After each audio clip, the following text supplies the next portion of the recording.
Rentrer fort, je reste sur les freins, tac, je la fais pivoter comme je veux, je la contrôle même comme je veux au gaz.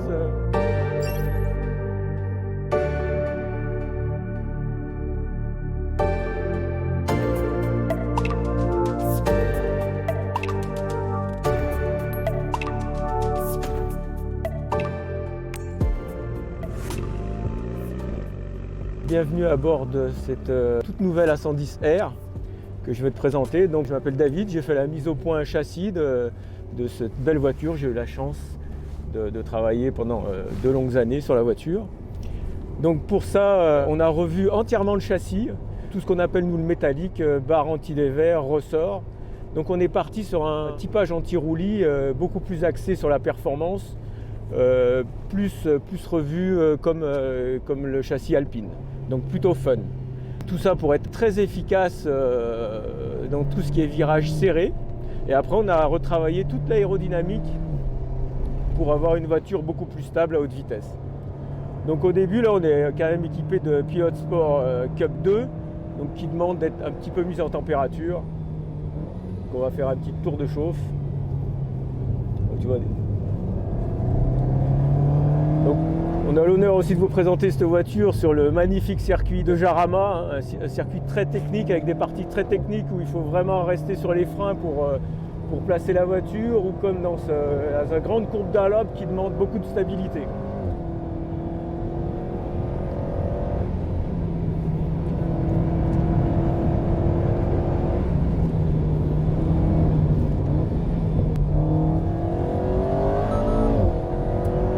Bon, on va arriver dans le dernier virage, dans le dernier double droite du circuit. C'est un long virage où il faut rester longtemps sur les freins. Donc tu vois là, si on reste longtemps sur les freins, c'est ce qu'on cherche. On peut vraiment placer la voiture comme on veut. Et là par contre, dans un virage rapide, j'ai mis un tout petit coup de frein et là je reste accéléré pour avoir le maximum de stabilité. La grande ligne droite où on va prendre plus de 230.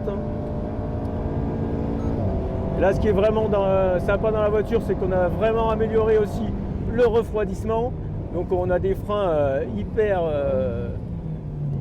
sensible. Donc là je reste aussi, c'est un virage assez lent, je reste aussi sur les freins pour la placer bien dans l'entrée.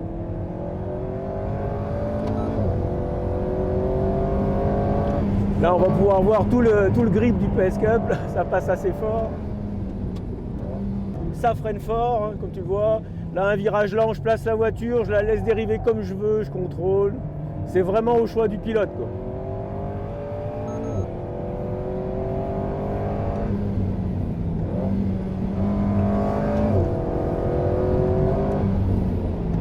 Voilà, je peux rentrer fort, je reste sur les freins, tac, je la fais pivoter comme je veux, je la contrôle même comme je veux au gaz, hyper progressive.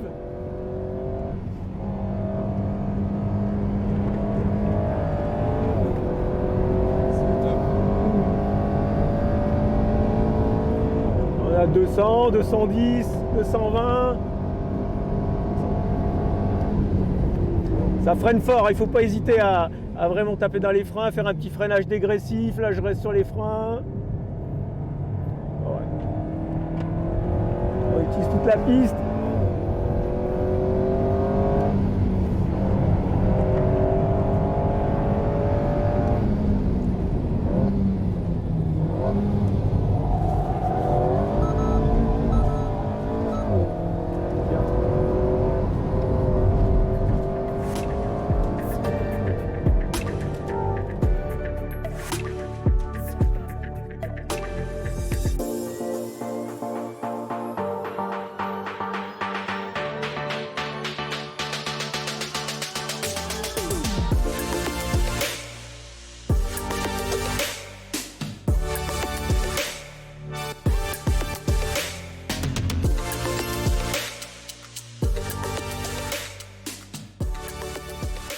Bonjour, je suis Xavier Sommer et j'ai en charge le programme A110.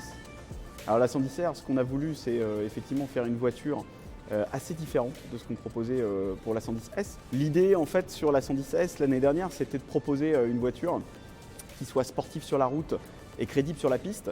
Là, on a voulu aller encore plus loin avec la R et proposer un véhicule plus radical, plus efficace pour la piste et utilisable au quotidien sur la route. Pour ça, on a donc poussé les limites du design, parce qu'on ne voulait pas seulement une voiture radicale, on voulait aussi une voiture avec un haut niveau de qualité perçue. Donc utilisation massive du carbone, une peinture bleu racing mat complètement spécifique à cette version, qui lui donne effectivement un côté très très chouette. Pour la partie technique, ce qu'on a travaillé, c'est 3 piliers en priorité. Le premier, c'est l'aérodynamique, qui nous a permis, en fait, en travaillant un certain nombre d'éléments de la voiture, de créer de l'appui, parce que ça c'est nécessaire dans la conduite à haute vitesse, et aussi de limiter la traînée, donc, et finalement d'améliorer la vitesse maximum jusqu'à 285 km/h. On a en plus sur cette A110R proposé un tout nouveau châssis, alors un châssis qui a été complètement designé autour du pneu PS Cup 2, donc un semi-slick, qui le rend très très efficace, avec la possibilité de changer la garde au sol. Elle est déjà inférieure de 10 mm par rapport à une S, et on peut aller jusqu'à moins 20 mm pour une conduite encore plus radicale sur piste. On en a profité pour changer les combinés ressorts amortisseurs, avec la possibilité de les régler, en particulier en compression détente. Donc ça permet vraiment de rééquilibrer la voiture au desiderata du client. Et puis on a augmenté aussi la raideur des ressorts et des barres anti-roulis. Donc là vraiment pour un contrôle maxi de la voiture. Le dernier élément qu'on a voulu travailler et qui était très important pour nous, c'est bien sûr la légèreté. Ça fait partie de notre ADN chez Alpine. La légèreté, ça permet d'améliorer finalement toutes les composantes de la voiture sportive. Et on a réussi à gagner sur une voiture qui était déjà extrêmement optimisée, 34 kg. Alors avec en plus un des éléments phares de notre nouvelle proposition, c'est les roues 100% carbone, donc qui nous permettent de gagner 12,5 kg à la voiture, qui sont fermées à l'arrière pour améliorer l'aéro et qui en plus, étant de la masse non suspendue, vont encore améliorer l'expérience de conduite radicale. À ça, on ajoute les sièges qui ont été entièrement revus avec Sabelt, homologués 100% avec harnais, ce qui nous a permis de proposer à notre client une conduite et une ambiance extrêmement course. Et puis, homologué 100% avec harnais, ça veut dire qu'en plus, on peut aller gagner toute la masse des ceintures standards qui est non négligeable. Donc, avec un menu encore plus conséquent, on arrive à aller chercher jusqu'à 34 kg. Et finalement, ça nous permet de proposer une voiture plus légère, plus rapide, et puis un 0 à 100 abattu en moins de 4 secondes, en 3 secondes 9, dont on est très fier. Tout ça dans une voiture qui pèse à la fin 1082 kg.